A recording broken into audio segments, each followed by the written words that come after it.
Thank you very much. Now we come to the main... And doing it safely. These were men and women. Well, Wolfgang, let me begin by saying thank you. And President Obama and I, and nearly all of our partners and allies, are convinced that President Assad, a tyrant, hell-bent on clinging to power, is no longer fit to lead the Syrian people, and he must go.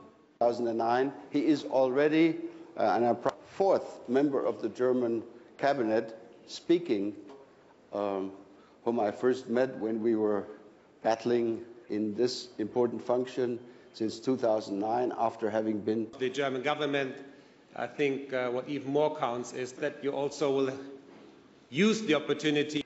My vision for the alliance's future builds on the successes of the past. But which also engages with many others much more.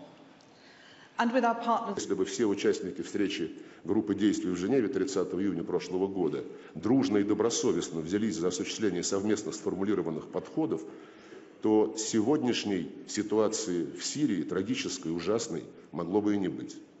Но для этого необходимо по-честному выполнять то, о чем договорились, ничего не вычитая и ничего не прибавляя. Россия предлагает простой и конструктивный путь. Согласовать строгие гарантии ненаправленности глобальной противоракетной обороны Соединенных Штатов против любой страны, члена ОБСЕ. Well, I believe the red line is a common line for all of us. We are categorically against any use of weapons of mass destruction, be it chemical, be it biological, be it nuclear.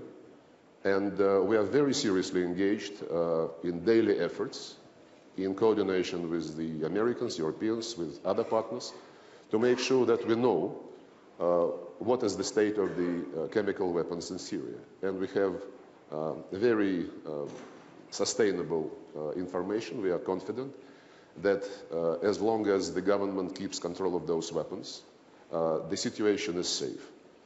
First, I want to support what Guido just said regarding the absolutely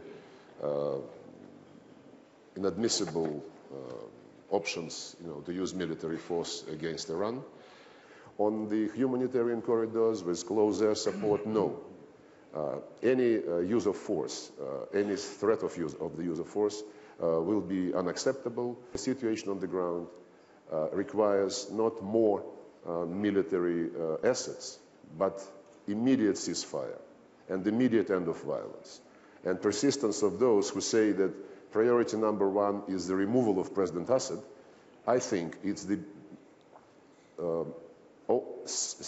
single biggest reason for continued tragedy in Syria.